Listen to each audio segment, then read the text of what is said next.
lo importante en todo esto es poder ser sincero con Dios. Y ser sincero con usted mismo. Y ser sincero con sus hermanos. Si no anda bien, no anda bien. No la ande careteando. Y cuando uno no anda bien, simplemente uno tiene que clamar a Jehová. Y acá dice, el profeta se encontraba sin esperanza, sin fuerza, sin paz, pasando un trago amargo. Mire lo que dice el versículo 22. Por la misericordia de Jehová no hemos sido consumidos, porque nunca decayeron sus misericordias. Nuevas son cada mañana, grande es tu fidelidad. Mi porción es Jehová, dijo mi alma. Por tanto, en Él esperaré.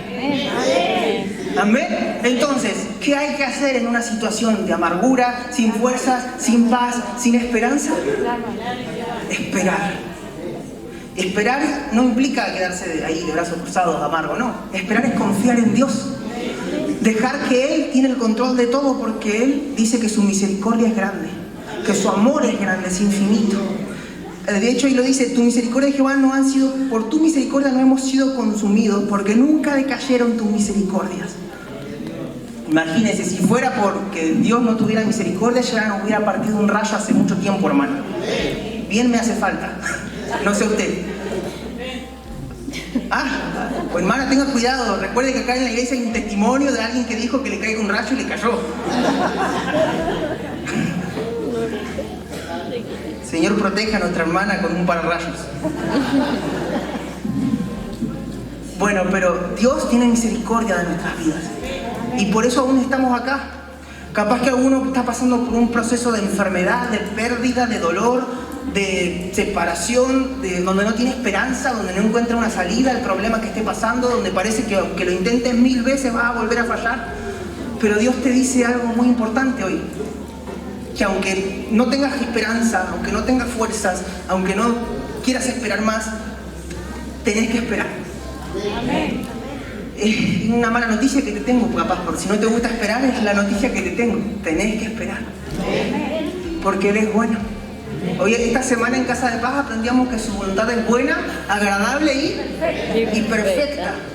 Entonces tenemos que aprender a esperar su voluntad. Porque va a ver que eso es lo mejor para nuestras vidas. Su gracia es la que nos va a ayudar. Es su favor que nos ayuda a poder esperar. Sin su gracia nosotros no tendríamos la capacidad humana de esperar. Porque cuesta un montón esperar. Amén. ¿O no? Amén. Mira lo que sigue diciendo en los versículos. Quedamos hasta el 24, el 25. Bueno es Jehová a los que en Él esperan. Al alma que le busca. Y esto es muy importante, porque dice que le espera y el alma que le busca. Porque uno dice, bueno, voy a esperar a Jehová, pero voy a esperar en Jehová y me voy a quedar en mi habitación encerrado todo el mes esperando en Jehová. No, dice que le tenés que buscar. Les doy un consejo, cómo pueden buscar a Dios para poder afirmarse. Es que oren, que es hablar con Dios, estudien de la palabra, léanla y congréguense. Donde sea, pero congréguense. Donde sea que le prediquen de la palabra, no se vayan con los brujos. ¿Se entiende? Tenemos que hacer esas tres cosas. Cuando iniciamos una Casa de Paz, damos una enseñanza que se llama Fundamentos Bíblicos, donde decimos 3 consejos, 3 principios, que son orar, estudiar de la palabra y congregarse. ¿Por qué enseñamos eso? Porque son las formas que tenemos para buscar a Dios. Y es la forma que tenemos de poder esperar en Él. Si nosotros no buscamos a Dios, no estamos esperando en Él. ¿Se entiende? Estás perdiendo el tiempo. Esa es la diferencia entre esperar en Dios y solamente esperar. Porque puedes decir, bueno, yo está bien, voy a esperar. Pero en ese tiempo de espera no haces nada. Si no buscas de Dios, es un tiempo de espera en vano. ¿Me explico? Por eso es importante que tengamos en cuenta que cuando Dios nos está diciendo que en este momento de aflicción, de angustia, de esperanza, tenemos que esperar en Él, implica buscarlo. Así que no tome esta palabra solamente y decir, bueno, el hermano dijo que tenía que esperar. No es solamente esperar, es esperar y buscarlo a Dios. Esa es la forma de esperar en Él. Y buscarlo implica que ores, implica que estudies la palabra, implica que te congregues. Muy importante. Amén. Vamos a seguir leyendo. El versículo 40 dice: escudriñemos nuestros caminos y busquemos y volvámonos a Jehová. Entonces, si estás pasando por una situación de desesperanza, sin paz, de angustia, de amargura, escudriña tu camino. En este momento, pensá. Escudriñar el camino es ver qué anda pasando en mi corazón. ¿Qué decisiones estoy tomando últimamente? Cuestiónatelas un poco. Para bien, ¿no? Y dice, y busquemos y volvámonos a Jehová. Porque es muy probable que si vos empezás a ver qué onda tu corazón, vayas a encontrar decisiones, dichos, pensamientos en los que en algún momento te desviaste de lo que es la voluntad de Dios. Sea porque pensaste algo malo, porque pensaste algo que no se alinea a la palabra de Dios, porque hiciste algo que no era de parte de Dios, o porque hiciste algo que era pecado directamente. Y al hacer eso, te desviaste del plan original de Dios. Y para eso tenés que escudriñar y buscarlo a Él. Y arrepentirte y listo. O sea, no hay más vueltas en este asunto. No es muy difícil, tampoco es... No es pagar un precio muy alto, es creerle a Él y recibir ese perdón que Él te da porque te ama. Amén. Y dice, escudriñemos nuestros caminos y busquemos y volvámonos a Jehová. Levantemos nuestros corazones y manos a Dios en los cielos. Para mí esto es adorar, es rendirse. Entonces, ¿qué más tenemos que hacer? Tenemos que volvernos a Él, tenemos que buscarlo y tenemos que adorarlo. En los momentos en que estamos esperando en Dios, tenemos que acercarnos a Él. Esperar en Dios implica orar, dijimos, implica estudiar la palabra, implica congregarse, implica poder examinar mi vida para ver si está acorde a la voluntad de Dios o me desvié. Y si me desvié, arrepentirme y volver a su voluntad. ¿Cómo vuelvo a su voluntad? ¿Qué hago si ya me desvié 1000 kilómetros, si ya me desvié 100 metros, si ya me desvié 1 centímetro? No importa la distancia que te desviaste. Lo que importa es que hoy vos querés estar en la voluntad de Dios. Y si querés estar bajo sus alas, querés estar donde vas a estar seguro, tenés que creerle a Él con todo tu corazón. Tenés que aceptar lo que hizo Jesús en la cruz. Así ya. Parece tan fácil y sí, porque eso es la gracia. ¿Amén? Oh, no se duerman, por favor. Vamos a 1 de Pedro capítulo 1, versículo 3. No hay tiempo, chicas, ¿verdad? ¿Puedo predicar lo que quiera? Ah, rayos. Se acordaron, la hice acordar, ¿por qué? 1 de Pedro capítulo 1. ¿Lo encontró? Yo no, espere. 1 de Pedro capítulo 1. ¿Lo encontró? Ah, bueno, yo también. El versículo 3 dice, el título. ¿Quién lo quiere decir? A ver, ¿quién tiene Biblia? Esperanza viva. Bien, los de acá adelante tienen Biblia. Los de atrás no sé. No sé si llegan a leer en la pantalla de atrás. Yo me he sentado atrás y no veo nada. Una esperanza. Y habíamos dicho que recién el profeta se encontraba en una situación de desesperanza. Decía que no tenía esperanza. Bueno, acá vemos más o menos una situación igual. La iglesia estaba pasando por situaciones de aflicción, por situaciones de desesperanza. Y el apóstol Pedro lo que hizo fue escribirles una carta, y en esas cartas les recordó lo que vamos a leer ahora. Bendito el Dios y Padre de nuestro Señor Jesucristo, que según su gran misericordia nos hizo renacer para una esperanza viva por la resurrección de Jesucristo de los muertos, para una herencia incorruptible, incontaminada e inmarcesible, reservada en los cielos para vosotros, que sois guardados por el poder de Dios mediante la fe, para alcanzar la salvación que está preparada para ser manifestada en el tiempo postrero. ¿Por qué le leo esto? Porque quiero que antes que nada tenga muy presente que Cristo vino a la tierra, siendo Dios, se despojó de su forma de Dios y se hizo hombre, para en la cruz Él llevar todo el pecado, todos los errores que hablábamos recién, todas las desviaciones que tuvimos, las cargó Él en la cruz y se murió por esos errores. Y nuestro pecado ahí también terminó. Y luego Él resucitó con poder para demostrarnos que nada es imposible. Y si nada es imposible, y incluso la muerte ya no es algo que nos pueda detener, ¿con quién más te puedes amargar? ¿Me explico? ¿Con qué más te puedes amargar? ¿Qué más? ¿Qué puede ser más grave que la muerte? Y la voy a decir entre comillas, porque la muerte no es algo que a nosotros nos limite.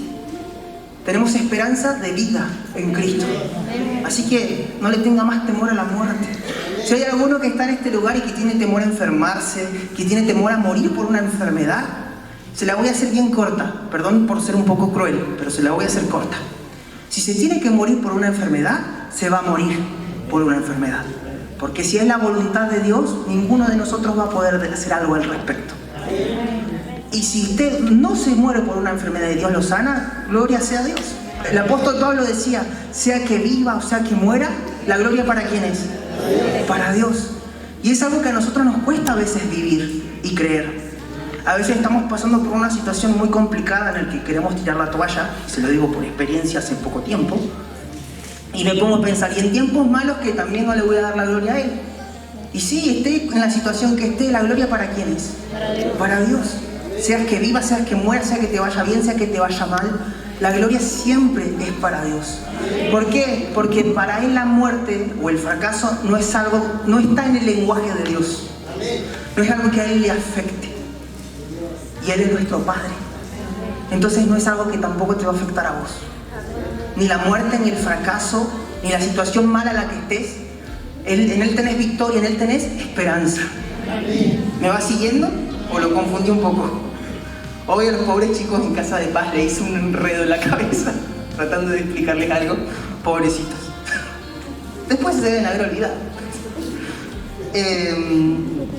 El 6 dice, en lo cual vosotros os alegráis, aunque ahora, por un poco de tiempo, si es necesario, tengáis que ser afligidos en diversas pruebas. Y eso es lo que a nosotros no nos gusta. A veces es necesario que en un poco de tiempo, que ese poco de tiempo se vuelva una eternidad cuando lo estás pasando. Capaz que fueron 3 meses, pero esos 3 meses cómo dolieron. Pero esos 3 meses cómo hubo que aguantarlos.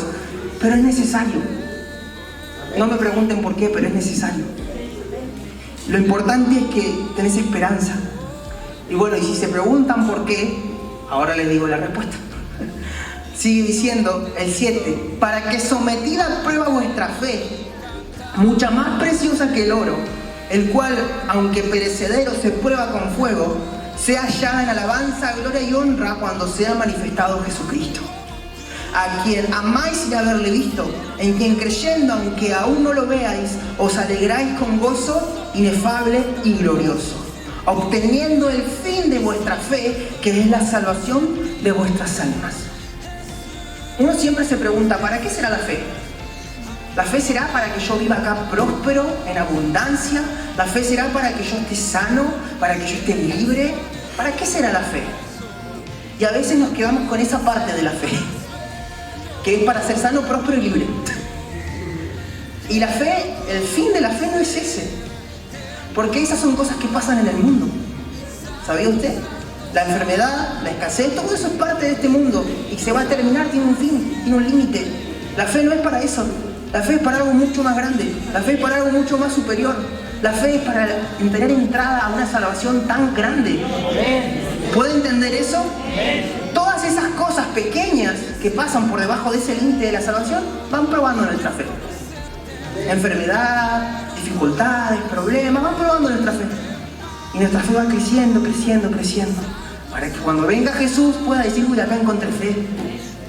Y ahí tenga entrada, como dice acá, dice que el fin, dice muy claro, obteniendo el fin de vuestra fe, que es la salvación de vuestras almas. La salvación es gratis.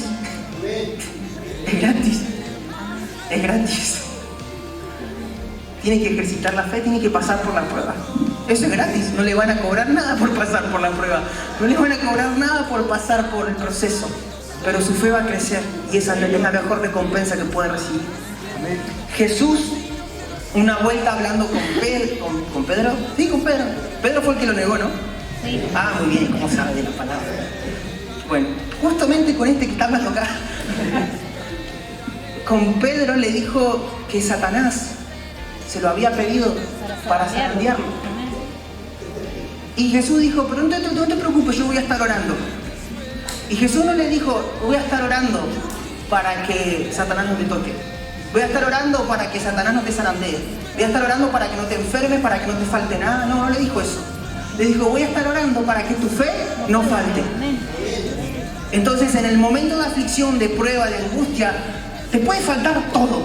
Te puede faltar la harina, te puede faltar el combustible, te puede faltar la salud, te puede faltar los ánimos, pero lo que no te tiene que faltar es la fe. Porque si te falta la fe, ya estamos en problemas. Ahí sí donde todos los hermanos en Cristo vamos a tener que ponernos a orar, a interceder para que a ese hermano se le levante la fe. Porque eso es lo que hizo Jesús. Jesús con Pedro no oró para que sea libre de Satanás cuando lo venga a zarandear. ¿Qué vino a hacer? Le dijo, voy a orar para que tu fe no falte. Y pasó por la prueba, Pedro. Y creo que le fue mal porque traicionó a Jesús. ¿O no? Si usted llega al relato, ¿qué pasó? ¿Le fue mal? Pero Jesús tiene misericordia. Jesús tiene amor. Y le dio una lección muy importante a Pedro, que ya la han predicado más de una vez, un mensaje para otra ocasión. Pero él aprendió a amar a Dios sin condición. ¿Y qué tenía que hacer para demostrar que amaba a Dios? Y pasó por esa prueba que le enseñó eso. Pero fue necesario que pasara por esa prueba. Y lo curioso es que si ahora le pregunto, ¿para usted Pedro ahí fracasó o no fracasó en esa prueba? Yo creo que no fracasó porque aprendió algo. Aprendió a amar a Dios incondicionalmente. Cuando después Jesús se encontró con él, le preguntó, ¿me amas? Y Pedro le decía, sí, Señor, sabes que te amo. Se le preguntó 3 veces el Señor y él mismo le respondió 3 veces, sabes que te amo. Entonces ahí le dio Jesús una instrucción y se dio cuenta que Pedro ya estaba listo para recibir una instrucción, para ser enviado. ¿Por qué? Porque pasó la prueba. Es re loco porque yo en mi mente decía, este fracasó, no negó a Dios. Yo en su lugar nunca lo hubiera negado a Jesús. Ni estoy en los zapatos de Pedro para saber si lo hubiera hecho o no. Calculo que no. ¿Pero me entiende lo que le estoy tratando de decir? ¿O empiezo de nuevo? Miren que nos quedan 20 minutos. Esperar en Cristo es un acto espiritual. Y es distinto a cómo se espera en el mundo. Muy distinto. Porque si usted se pone a esperar en Jesús como espera el mundo es impaciente, trata de hacer las cosas a su manera, trata de forzar las cosas. Fíjense que cuando en el mundo se quiere algo, voy a dar un ejemplo algo raro, espero que ninguno se sienta tocado con esto. ¿Vieron los gremialistas de los partidos políticos o de los obreros cuando necesitan algo, cuando exigen un derecho? ¿Qué hacen? No esperan pacientemente, van a hacer quilombo. ¿Entienden? Se ponen ahí al frente de las autoridades a exigir, a llamar la atención, a hacer ruido, etc. No voy a entrar en detalles por las dudas para no meterme en ningún problema. Pero cuando hacen toda esa manifestación, se le llama, tratan de llamar la atención, y eso es una manera de hacer las cosas, de tratar de lograr las cosas por la fuerza, por así decirlo. No es que, digamos, no saben esperar. Igual si esperan en alguien humano no le van a dar nunca una respuesta, ¿no? Dios no es así. Pero a lo que voy con esto es que uno a veces trata de hacer las cosas por la fuerza o por su manera, en vez de esperar en Dios.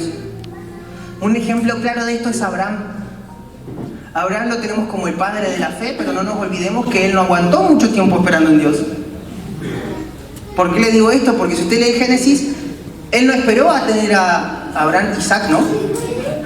Él no esperó a tener a Isaac de una. Antes tuvo a Ismael, que a ese no lo contamos porque no era parte de la voluntad de Dios. O sea, perdón, no de la voluntad de Dios, sino de la promesa de Dios. Dos cosas distintas. Porque la voluntad de Dios, bueno, lo tuvo. No hay nada que no pase debajo del sol, que no pase porque Dios lo permita.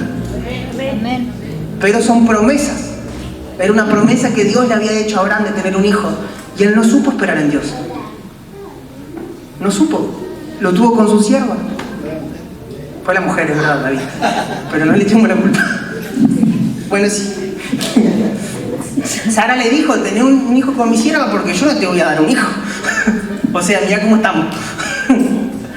porque Sara era vieja, era estéril, y bueno, Abraham tampoco era muy joven, que digamos.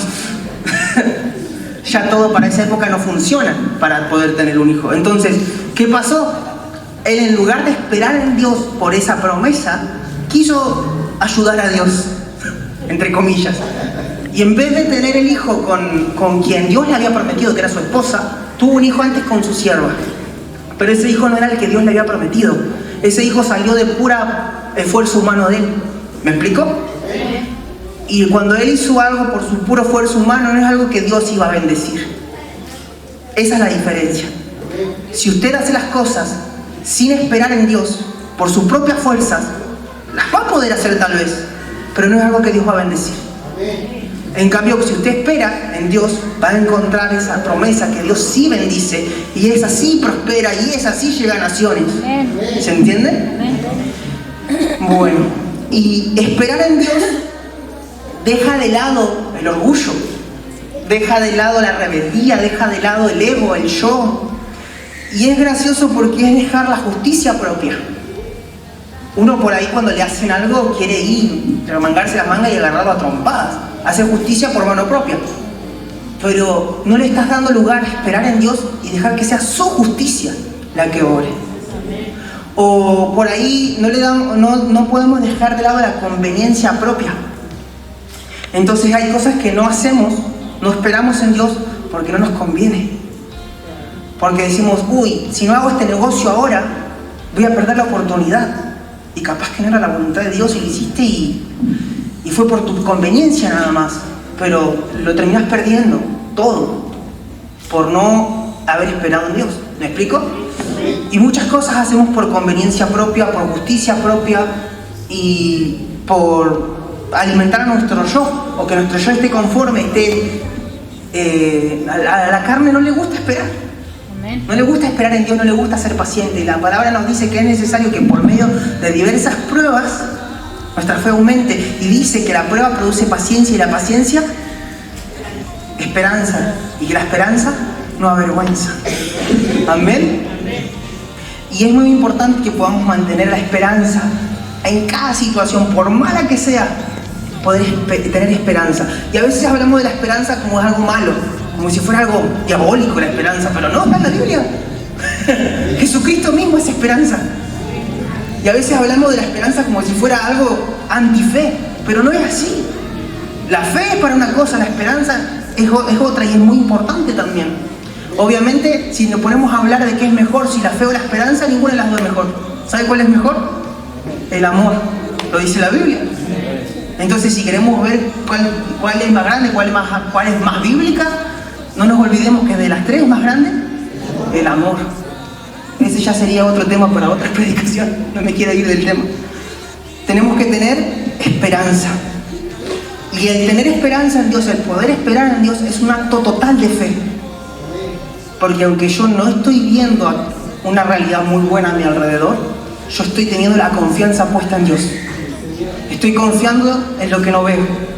Y estoy teniendo certeza, convicción de algo que estoy esperando. Y ahí es donde entra la esperanza. En poder esperar lo mejor de Dios. En poder esperar lo bueno que venga de parte de Dios después de esta prueba. Y algo que les quiero decir, que también se los dije hace poco a los chicos en GDR, es que cuando uno pasa por una prueba, por ahí uno comete el error de mirar alrededor, de mirar al mundo y empezar a decir, ¿y cómo puede ser que yo estoy en Cristo y estoy pasando por un proceso? Porque nosotros cuando estamos en Cristo a las cosas malas le llamamos proceso, y cuando estamos en el mundo le decimos que son consecuencias. Se la aclaro por la duda para que tengamos el mismo lenguaje. Entonces, cuando estamos en Cristo y estamos pasando por un proceso y vemos a alguien en el mundo que no tiene a Cristo, pero está sano, libre, próspero, y nosotros acá en Cristo viendo qué onda, Señor, acá estamos, y empezamos como entra el enemigo ahí con un dardito a decirte, y ese que está fuera en el mundo está mejor que vos, y si te va al mundo también. Y así es como nos falta la mitad de la iglesia. Entonces, es en ese momento en el que tenemos que tener mucho cuidado de quién estamos esperando recompensa.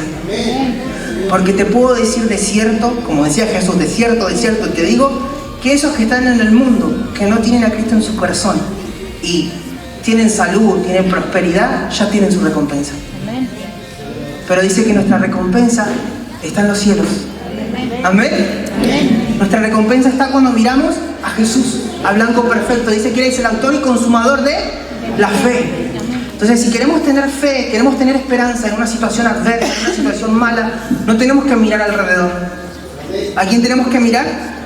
A Cristo, a Jesús. ¿Dónde está poniendo su mirada hoy en medio de esa situación de desesperanza, de desesperación, donde le faltan las fuerzas, donde le falta el ánimo? Tenemos que mirar a Cristo y perseverar, seguir. Esperar en Dios implica seguir.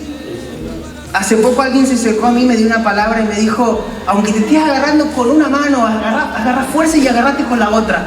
Y tenía razón, porque en Cristo funciona así.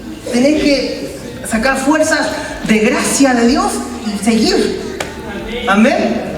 Y lo bueno de eso es que al final empezás a ver la recompensa. Medio de lejos, pero se ve. Amén. Vamos al libro de Santiago, capítulo 4, versículo 6. Ya vamos a ir terminando. Dice 4:6, le dije. ¿Lo encontró? Él da mayor gracia. Por eso dice: Dios resiste a los soberbios y da gracia a los humildes. ¿Cómo haces para en una situación en la que estás mal y necesitas fuerzas, necesitas poder esperar en Dios, buscarlo, y no sabes de dónde sacar fuerzas? El tip que te puedo dar es que te humilles. ¿Cómo me humillo? Reconociendo delante de Dios que no puedes solo, que lo necesitas a Él. Y también, si podés, acercarte a un hermano en Cristo de confianza y decirle que necesitas que ore por vos, que necesitas fortaleza en tu fe. Pero no podés solo, no vas a poder solo. Ninguno de nosotros es Rambo acá para ir a la guerra solo. Dios formó un ejército, no formó un soldado. ¿Se entiende? Entonces necesitamos mucho de esa unidad del cuerpo de Cristo para que la gracia de Dios se active en nosotros. Y necesitamos mucha humildad en nuestro corazón para que la gracia se active en nosotros. Y esa gracia dé como resultado esperar en la gracia de Dios. Que no es lo mismo que esperar en tus fuerzas humanas. No es lo mismo que esperar como espera el mundo. Esperar en la gracia de Dios es esperar en algo que no sale de algo que vos puedas hacer o solucionar. Es algo que Él hace porque Él es Dios y es soberano y todopoderoso. Y es mucho mejor esperar ahí donde todo es posible que esperar en una promesa humana o esperar en tus fuerzas humanas que se van a acabar y te vas a cansar y no vas a querer saber nada con nada. Pero cuando aprendes a esperar en Dios, aprendes a ver todo con esperanza. Aprendes a ver todo con que se esté derrumbando todo lo que te esforzaste por mucho tiempo en mantener, en sostener. ¿Ves que se esté derrumbando? Te mantenés con esperanza. ¿Por qué? Porque aprendiste a confiar en su gracia, a confiar en su poder. ¿Amén? Amén. Y es necesario para eso que estemos en una situación de humildad. Así que si estás pasando por una situación difícil, por una situación en la que tenés que esperar en Dios, tener fe, ver esa sanidad, ese milagro que puede ocurrir en Dios, que va a ocurrir cuando le crees a Él, tenés que aprender a poder rendir tu corazón, humillarlo, reconocer que no es algo que puedas hacer por tus fuerzas, que reconocer que no es algo que venga de nosotros el poder hacerlo. Ninguno de nosotros puede sanar a nadie, ninguno de nosotros puede libertar a nadie, ninguno de nosotros puede transformar un alma, ninguno, pero Dios sí puede, y el Espíritu Santo está ahí para hacerlo. Pero es cuestión de rendirnos, de dejar que Él sea. ¿Amén? Amén. Vamos al último versículo, con esto ya terminamos. Primera de Corintios, capítulo 1.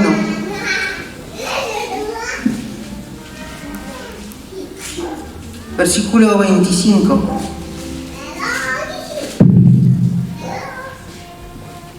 Es algo muy difícil, sumamente difícil y sumamente incómodo demostrar debilidad. A nadie le gusta, al menos a mí no, demostrar debilidad. ¿O no? Amén. Demostrar debilidad es mostrarte frágil, mostrarte vulnerable, mostrarte roto, mostrarte cansado, destruido, afligido. A ninguno, en especial a los hombres, les cuesta más mostrarse débil, mostrarse vulnerable. Pero en Dios Es re loco porque es como el reino del revés. Donde hay algo débil, Dios lo llama fuerte. Reconocer que en la prueba no podemos solos. Reconocer que no hay nada que podamos hacer. Nada. Yo no puedo hacer nada para sanar a alguien. No puedo hacer nada para liberar a alguien. No puedo hacer nada para transformar el alma. Aunque yo ame mucho a una persona, no la puedo cambiar yo. ¿Se entiende eso? Aunque yo en mi corazón sienta que daría la vida porque esa persona sea transformada, yo eso no lo puedo lograr. En esos aspectos yo puedo decir soy débil. O cuando paso por una situación que no me agrada, que me duele, yo puedo reconocer y decir soy débil, puedo llorar y nadie me puede decir que eso es algo malo porque la palabra me dice que es mejor mostrar debilidad. Porque la debilidad, y esto es otra cosa, cuando esperamos en Dios, no está mal que te muestres débil. Porque eso es lo que Dios escogió. Es lo que Dios escogió para demostrar su poder. Fíjese lo que dice 1 Corintios, capítulo 1, versículo 25. Porque lo insensato de Dios es más sabio que los hombres. Cualquiera de nosotros puede decir, es muy ilógico que me digas que siendo débil voy a solucionar algo. Pero acá dice que lo insensato de Dios, lo que no tiene sentido para Dios, es lo más sabio que puede existir. Amén. Y dice que eso lo escogió Dios para avergonzarlo. Pero vamos a seguir leyéndolo, el 26. Perdón, me perdí el 25. Porque lo insensato de Dios es más sabio que los hombres. Y lo débil de Dios es más fuerte que los hombres. Si alguien quiere saber qué es lo más débil que Dios nos ha demostrado, lo más débil que Dios nos ha demostrado de Él, para ver qué es lo más fuerte, es la cruz. La cruz es el momento de más debilidad de Dios. Porque era Dios hecho hombre, maltratado, crucificado y cargando pecado. Es la forma más débil de Dios que podemos ver. Y aún así en eso débil es lo más fuerte en poder que pueda existir. Amén. Entonces, para que vean que en nuestra mente algo no tiene sentido, algo débil puede cambiar tu vida. Algo débil como la cruz puede transformar tu alma. Algo débil como la cruz fue capaz de limpiar cada pecado, aunque sea un pecado que vos decías esto es imperdonable, no. Dios derramó su sangre, la sangre de su Hijo, para que ese pecado sea perdonado, por imposible que sea para tu mente. Y acá dice que, pues mirad, hermanos, vuestra vocación, que no sois muchos sabios según la carne, ni muchos poderosos, ni muchos nobles, sino que lo necio del mundo escogió Dios para avergonzar a los sabios, y lo débil del mundo escogió Dios para avergonzar a lo fuerte. Y lo vil del mundo y lo menospreciado escogió Dios, y lo que no es, para deshacer lo que es, a fin de que nadie se jacte en su presencia. ¿Qué es esto? Humildad. Y yo me preguntaba, Señor, ¿por qué me haces pasar por tantas situaciones que me duelan, que me apaleen? ¿Por qué? Y una respuesta que me dio es que necesita que estemos humildes. Porque Él nos puede usar cuando estamos humildes. Si no estamos humildes, no nos puede usar. Entonces cada prueba aumenta tu fe, disminuye tu orgullo, aumenta tu humildad. Y cada vez sos más apto, cada vez más parecido a ¿quién? A Cristo. ¿Entiende eso? Más poder estáis vosotros en Cristo Jesús, el cual nos ha sido hecho por Dios sabiduría, justificación, santificación y redención, para que, como está escrito, el que se gloría, gloríese en el Señor. Así que yo te quiero invitar a que te pongas de pie. Y si estás pasando por una situación de gozo, le des gracias y le des la gloria y la honra a Dios.